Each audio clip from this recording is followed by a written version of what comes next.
Hi నేను Satish.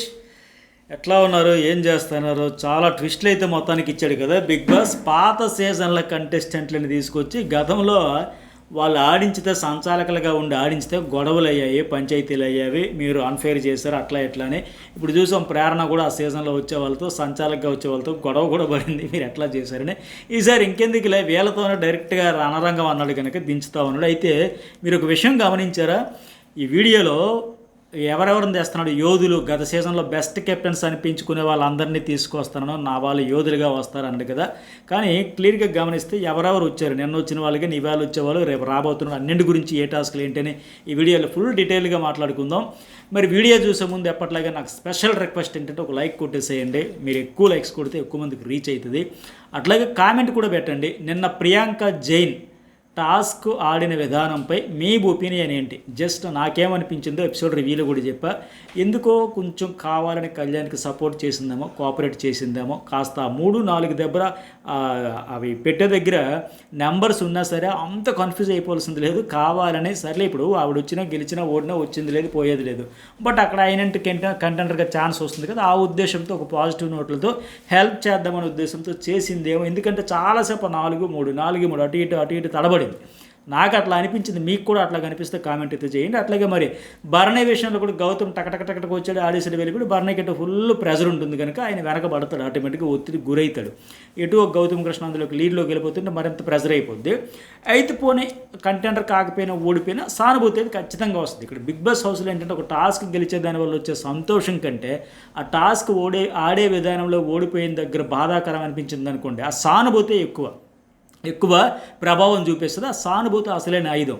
So అతనికి అయ్యో కెప్టెన్ కాలేకపోయిన బాధ ఉన్న బాధ కంటే అతనికి తెలియకుండానే ఆడియన్స్లో ఆయన ఎంత బాధపడుతున్నాడని ఆడియన్స్కి వచ్చేది ఆ సింపతి అయితే ఖచ్చితంగా అక్కడ గౌతమ్ కూడా వెళ్తాడు కదా, కెప్టెన్ కాని వాళ్ళు కూడా విన్నర్స్ అయ్యారండి, మీరు కూడా అట్లా అవ్వాలని చెప్పి వెళ్ళి ఆయన కోసం ఒక ఓదార్పు కోసం అందరూ ఒక మాట చెప్పి ఓదార్చిన ఆ బాధ అయితే ఉంటుంది. బట్ ఆ బాధ ఆడియన్స్కి రీచ్ అయితే ఆయనకి హ్యాపీ, ఒక రకంగా ఈ రకంగా పరోక్షంగా మేలు జరిగినట్టు ఆయనకు కూడా. సరే, ఇవాళ జరగబోతున్న అన్ని అప్డేట్స్ అనేది చెప్పే కదా, ఒక కామెంట్ అయితే కొట్టేసేయండి, ఇప్పటికీ లైక్ చేయండి. జర్నలిస్ట్ ఎడిషన్ న్యూస్ బాల్. ఈ బిగ్ బాస్ అయిపోయిన తర్వాత కూడా రెగ్యులర్గా కాంటెంపరీ ఇష్యూస్ మీద, అనేక ట్రెండింగ్ టాపిక్స్ మీద, ఇష్యూస్ మీద మనం రోజు టచ్లో ఉందాం, మాట్లాడుకుందాం. సరిక ఇప్పుడు సీజన్ 8 నుంచి గౌతమ్ కృష్ణ వచ్చాడు, టాప్ 5లో రన్నర్అప్గా ఉన్నాడు ఆయన. అట్లాగే ప్రియాంక జైన్ సీజన్ 7 నుంచి వచ్చి ఆమె కూడా టాప్ 5th కంటెస్టెంట్. అట్లాగే ఇప్పుడు మళ్ళీ ప్రేరణ కూడా సీజన్ 8 నిన్న ఆయన కూడా వచ్చి మాకు సీతాఫలాల కోసం గొడవలు అయ్యాయని ఆయన కూడా చెబుతున్నాడు కదా. అట్లా మళ్ళీ వాళ్ళ మెమరీస్ అన్ని గుర్తు చేసుకుంటూ ఈ అమ్మాయి కూడా సీజన్ 8లో టాప్ 4th ప్లేస్లో నిలబడింది. అంటే టాప్ 5లో నిలబడిన 3 కంటెస్టెంట్లు కూడా ఇప్పటికైతే తీసుకొచ్చారు. అట్లాగే ఈరోజు ఇప్పటికి నేను చెప్పబోతున్న వీడియోలో కూడా వచ్చిన వాళ్ళు కూడా క్లియర్గా టాప్ 5లో ఉండిన కంటెస్టెంట్లే. అయితే శోభ కూడా వస్తుంది అని టాక్ అయితే నడుస్తుంది. బట్ హౌస్లోకి వచ్చేంత వరకు ఏ కంటెస్టెంట్ విషయంలో కూడా, ఎక్స్ కంటెస్టెంట్ విషయంలో కానీ, గెస్ట్ల విషయంలో కానీ గ్యారెంటీ ఉండదు. వచ్చాక వచ్చారు, ఎవరితో ఆడారు, ఏం ఆడారు ఏంటనేది అప్పుడు మాట్లాడదాం. మరి ఆవిడైతే ఎటు టాప్ 5లో లేదు. బట్ ఇంకా ప్రస్తుతానికైతే ఆవిడ కన్ఫర్మ్ కాదు. ఒకవేళ వస్తే అప్పుడు చెప్దాం. సరే, ఈరోజు వచ్చిన ముగ్గురులో ఏంటంటే దేత్తడి హారిక. ఈ అమ్మాయి మీకు తెలుసు కదా, ఈవిడ గేమ్ స్టైల్ ఇప్పుడు మీకు ఎంతమందికి నచ్చింది కామెంట్ అయితే పెట్టండి. సీజన్ 4లో వచ్చి జెన్యూన్ ప్లే ఆడింది, చాలా ఫెయిర్గా ఆడింది. అంతవరకు ఆవిడ మీద కొంతవరకు సోషల్ మీడియాలో ఆవిడ యూట్యూబ్లో వీడియోలు అవన్నీ చేస్తూ కొద్దిగా యాటిట్యూడ్ ఉండేదేమో అని కాస్త నెగిటివ్ కామెంట్స్ ఉండేవి. బట్ హౌస్లోకి వచ్చిన తర్వాత మొత్తం పోయింది. అరే పిట్ట కొంచెం కోతగానే మన మాదిరిగా చక్కగా ఆడుతుందా, చేస్తుందని మాదిరిగా. అయితే మరి చెప్పినట్టుగా ఈవిడ కూడా టాప్ 5th కంటెస్టెంటే. అట్లాగే ఇంకోటి ఏంటి, మానస్ నాగులపాల్, ఆయన కూడా సీజన్ 5 నుంచి ఆయన కూడా టాప్ 4th కంటెస్టెంట్. ఆయన అట్లా వచ్చాడు. వీళ్ళిద్దరితో పాటు ఇంకెవరంటే ప్రిన్స్ ఎవర్ సీజన్ 7లో లాంగ్వేజ్ రాకపోయినా రచ్చరంబోలో చేసి ఆడాడు కదా, జెన్యూన్ హార్డ్ వర్క్. ఆయనలో గొప్ప విషయం ఏంటంటే ఊరికే అయిపోరు కదా టాప్ 5th కంటెస్టెంట్ల వరకు. ఇప్పుడు వీళ్ళు నాగుల శివ ఏం పేరైనా మానసు అట్ దేత్తడి హారిక అంటే తెలుగు పీపుల్, వాళ్ళు జెన్యూన్గా ఆడారు, హానెస్ట్గా ఆడారు, ఆడియన్స్ మనసులు గెలుచుకున్నారు. ప్రిన్షియా వారికి వాళ్ళిద్దరు తెలుగు పీపుల్, ఇతను తెలుగు రాకపోయినా ఆ ఎమోషన్తో ఎక్స్ప్రెస్ చేసి ఆ వచ్చిరాని తెలుగుతో మాట్లాడి అతనికి అన్యాయం జరిగిన ప్రతిసారి వాయిస్ రేజ్ చేసి అంటే ఫిజికల్ టాస్క్లు ఆడుతూ, వాకల్గా చేస్తూ, ఫెయిర్గా ఆడుతూ చాలా జెన్యూన్గా ఉండడం వల్ల సీజన్ 7లో టాప్ 4th వరకు వచ్చాడు. సూట్ కేసు కోసం కూడా శివాజీ మోటివేట్ చేయడంతో తీసుకుని వెళ్ళాడు కదా, ఆయన పూర్ బ్యాక్గ్రౌండ్ కానీ ఇవన్నీ కూడా చాలా ఇంట్రెస్టింగ్ అనిపించింది. అట్లాంటి కంటెస్టెంట్ అయితే ఈరోజు వచ్చాడు. మరి అయితే వీళ్ళు కూడా నిన్నట్లాగే హౌస్లోకి వచ్చి నిన్న ఆడగా మిగిలిన 6 కంటెస్టెంట్లో ఒక్కొక్కరు ఎంపిక చేసుకోవాలి కదా, సేమ్ మళ్ళీ వీళ్ళు కూడా ఆడిషన్స్ లాగా మమ్మల్ని ఇంప్రెస్ చేయండి, మమ్మల్ని అట్లా చేయండి, మిమ్మల్ని చూస్ చేసుకోవాలంటే మీకేం చేయాలి, మీరు మాకేం చేయాలి, నేను గౌతమ్ కాఫీ పెట్టాలి అన్నట్టుగా ఇట్లా రకరకాలుగా సంథింగ్ అలా హడావిడి అంతా చేస్తారు. మరి నిన్నటికైతే మనకి ఎపిసోడ్లో కళ్యాణ్ని ప్రియాంక జైన్ అట్లాగే బార్ని గౌతమ్ టాస్క్లు చూపించారు కదా, అట్లాగే ప్రోమో కూడా వచ్చింది కదా. నిన్న తనూజ అండ్ ప్రేరణ ఆడతారు.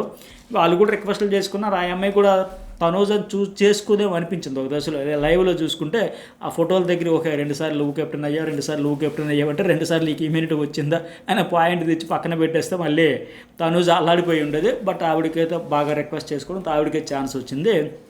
అయితే ఈ ముగ్గురు ఆడిన టాస్కుల్లో కేవలం కళ్యాణ్ మాత్రమే గెలిచాడు. భరణి అట్లాగే తనూజ కూడా ఓడిపోయింది కదా వాళ్ళిద్దరు కూడా. అయితే ప్రేరణ తనూజ ప్రోమోలో చూసాం కదా, నేను ఇప్పటికే చాలా ఎర్లీగా చెప్పాను వాళ్ళిద్దరు వస్తారు, టాస్క్ ఆడతారు. ఇప్పుడు ప్రోమోలో కూడా చూసాం, పెద్ద స్టాండ్ పెట్టి పెరస్టల్ మాదిరిగా కట్టి ఆ పైన ఒక స్టీల్ బాల్స్ పెట్టి ఆ బాల్స్ పైకి ఎక్కి వాటిని తీసి ఆ స్నోకర్ టేబుల్ మీద బాల్స్ కొట్టినట్టుగా కొట్టి అట్లా చేయాల్సి వస్తుంది. మనకు ప్రోమోలో చూస్తేనే ప్రేరణ పింక్ లాస్ట్కి పడుతున్నట్టుంది. మనకు ప్రోమోలో మ్యాజిక్లు జిమ్మిక్లు ఎట్లా ఉంటాయి, వాళ్ళు ఫన్ మోడ్లో ఉండేటప్పుడు ఒక హ్యాపీ ఎక్స్ప్రెషన్స్ అవన్నీ మిక్స్ చేసి వాళ్ళే తనూజ ఓడిపోయిన గెలిచిందో మన మాదిరిగా చూపిస్తూ ఉంటారు. బట్ నాకున్న అప్డేట్ ప్రకారం ముందే చాలా ఎర్లీగా చెప్పాయి ఇలాంటి అప్డేట్స్ అని ఫస్ట్ మనమే చెప్పేది. సరే, ఇంకా అందుకే మీరు కూడా లైక్ చేయండి. చాలామంది నాకు కామెంట్ పెడతారు, ఏమంటే చాలామంది మీరు అప్డేట్స్ ఇచ్చిన తర్వాత చూసి గోరంతన కొండంత ఎలివేషన్ బిల్డప్ ఇస్తారు, మీరు కొండంత చెప్పి గోరంత కూడా పబ్లిసిటీ డప్పు కొట్టుకోరు. ఏంటంటే నిజమే మీరు అనేది కూడా ఈ సోషల్ మీడియా యుగంలో మన డప్పు మనమే కొట్టుకోవాలి. బట్ నాకైతే కాస్త మొహమాటం ఎక్కువ. మీరైతే గుర్తించారు అదే చాలు. మీకోసం ఈ అప్డేట్స్ అయినా నేను అర్ధరాత్రి అయినా తెల్లవారుజామున ఎప్పుడైనా సరే అలా అప్డేట్స్ రాగానే అట్లా షేర్ చేసుకుని 24/7 అందుబాటులో ఉంటా. అంటే ఎప్పుడు వచ్చినా చెప్పడానికి సిద్ధంగా ఉంటా. ఆ ఇంట్రెస్ట్, ఆ క్యూరియాసిటీ, ఆ ఎగ్జైట్మెంట్, ఆ ఓపిక, పేషెన్స్ అన్నీ ఉన్నాయి మనకి. సో అదైతే ఇచ్చేస్తాం. నాకైతే అదే, నేను ప్రత్యేకించి డప్పు కొట్టుకోకర్లా, మీరు గుర్తించారు అదే చాలు నాకు. ఎస్, ఇతను పర్ఫెక్ట్గా అప్డేట్స్ చేస్తాడు, ఖచ్చితంగా ఇస్తాడు. లేకపోతే సొల్లు చెప్పడు, సోది చెప్పడు, ఏదో వ్యూస్ కోసం డ్రామాలు ఇవన్నీ మనకి ఆ జిమ్కి చీప్ ట్రిక్స్ ఎవరు ఉండవు. కానీ సరే, మళ్ళీ నా సెల్ఫ్ డబ్బు పక్కన పెట్టేద్దాం. ఇక మరి ఈ అమ్మాయి అంటుంది కదా ప్రేరణ, ఏంటిది నాకు చాలా బాధ అనిపించింది, 2 హౌస్లు సెట్ పక్కన సెట్ వేస్తారనుకున్నా కానీ ఏం లేదు, ఒకే హౌస్లో షట్టర్ వేసేసారనమాట. అయ్యే సుమన్ శెట్టి ఎమ్మెల్యేలు కూడా అంటున్నాడు కదా, అవును ఒకే దగ్గర వేసేసారని చెప్పి. సో మొత్తానికి ఏంటంటే ఇప్పుడు మిగిలిన సుమన్ శెట్టి, డేమోన్ పవన్, ఎమాన్యుయల్, రీతు, సంజన, దివ్య, ఈ 6గురిలో నుంచి ఈరోజు ఎంట్రీ ఇచ్చిన హారిక, మానస్ ఎవరు ముగ్గురు ఎంచుకుని టాస్క్లు ఆడతారంటే ఫస్ట్ టాస్క్ ఏంటంటే దేవతడి హారిక సుమన్ శెట్టికి ఛాన్స్ ఇస్తుందంట. ఆ టాస్క్ ఏంటంటే నాకున్న అప్డేట్ ప్రకారం వీళ్ళకి ఇచ్చింది, ఒక దగ్గర బాల్స్ ఉంటాయంట, వాటిని తీసుకెళ్ళి ఇంకో దగ్గర అలైన్మెంట్ లాగా ఒక స్ట్రైట్గా సంథింగ్ అట్లా ఏర్పాటు చేయాలంట. ఈ టాస్క్లో సుమన్ శెట్టి ఓడిపోయాడంట. పాపం సుమన్ శెట్టి కూడా రిక్వెస్ట్ చేసుకుంటాడు, నిన్న కూడా చేశాడు కదా, అట్లా కాదండి అప్పుడు సగం కెప్టెన్ లాగా అయిపోయింది, గౌరవ్తో పాటు హాఫ్ కెప్టెన్ అయ్యాను, మొన్నేమో రీతు చౌదరితో ఉండేటప్పుడు ఆ తనూజ వాళ్ళు ఓడిపోయాను, అంతకుముందు సంజన నేను లాస్ట్ రౌండ్ వచ్చే ఆ టవర్స్ టాస్క్లో కూడా ఓడిపోయా, ఫుల్ కెప్టెన్ అవ్వాలనుకుంటూ అవ్వట్లేదని ఆయన ముచ్చట, ఆయన ఆశ ఆయన చెప్పుకుంటాడు. కాకపోతే భరణితో పోల్చుకుంటే కొంత బెటరే కదా, ఏదో రకం కెప్టెన్ అయ్యాడు, ఇమ్యూనిటీ వచ్చింది కదా. అఫ్కోర్స్ ఆయన ప్రయత్నం ఆయన చేసుకోవడం తప్పలేదు.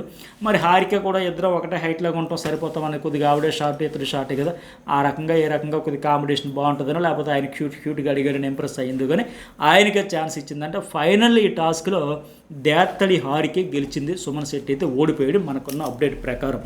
అట్లాగే ఇంకో రెండో టాస్క్ ఏమంటే మానస్, ఇతను కూడా డీమోన్ పవన్కే ఛాన్స్ ఇస్తాడంట టాస్క్ ఆడడానికి. ఎందుకంటే ఇది చాలా బలంగా ఆడాల్సిన టాస్క్ అంట. మరి అంత బలంగా ఆడాల్సిన టాస్క్ అయితే డీమోనే బలంగా ఆడతాడు కదా, చక్కగా బ్రహ్మాండమైన టాస్క్ అంటే. ఇదేమంటే ఈ టాస్క్ నేచర్ కూడా ఒక దగ్గర ఒక చిన్న గందరగోళంగా అనిపించింది, నాకు అర్థమైన మేరకు చెప్తాను, నాకు వచ్చిన అప్డేట్ ప్రకారం నాకు అర్థమైన మేరకు ఒక బోర్డుకి మేకులు లాంటివి ఉంటాయంట, రబ్బర్ బాల్స్తో లాగిపెట్టి ఆ బోర్డుకి కొట్టాలంట.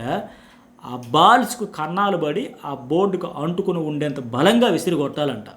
సో ఈ టాస్క్లు కూడా మంచిగా ఆడితే ఫైనల్లీ డీమోన్ పవన్ గెలిచాడంట. ఆయన ఫ్యాన్స్కి అయితే 7 వారాల నుంచి 7 సార్లు అడుగుతా కంటెండర్స్ తప్పించేస్తున్నారు అని బాధపడ్డాడు కదా. మరి 8వ ఇస్తూ నువ్వేం చేసావు అన్నారు కదా. సో ఇప్పుడైతే అవకాశం దక్కించుకున్నాడు, కంటెండర్ అయితే అయ్యాడు, మొత్తానికి ఆయన గెలిచాడు. అట్లాగే దీంతోపాటు ఇంకో క్రేజీ అప్డేట్ ఏంటంటే ప్రిన్స్ ఎవరు వచ్చాడు అన్నా కదా, ఒక టాస్క్ ఆడాడు, చాలా కాంట్రవర్సీ అయ్యిందంట. అఫ్కోర్స్ అది ఇంక బయటకు వచ్చినాక మరి ఎంత అవుద్దేమో, దాని గురించి ఏంటి అనేది, ఎవరితో ఆడాడంటే ఆడిన వాళ్ళు కూడా గెలిచారంట. ఆ వీడియో ఆ కాంట్రవర్సీ ఏంటి సంథింగ్ ఏంటి అనేది అది క్లారిటీ రాగానే మీకు మార్నింగ్ అప్డేట్ చేస్తే చాలా ఇంట్రెస్ట్గా ఉంటుందంట అది. మరి ఇది ఏంటి అనేది కూడా చెబుతాం. మరి మొత్తానికి చూసుకుంటే కళ్యాణ్, డేమోన్ పవన్, వీళ్ళైతే కంటెండర్స్ అయ్యారు. భరణి, సుమంత్, తనుజ ఓడిపోయారు ప్రస్తుతానికి. మరి ఎవరితో ఆడిన వాళ్ళు కూడా గెలిచారు. ఆ కాంట్రవర్సీ రాగానే అప్లోడ్ చేస్తా. ఆ వీడియో కూడా మిస్ కాకుండా, అట్లాగే news bowl morning voting video కూడా ఎట్టి పరిస్థితులు మిస్ కాకుండా.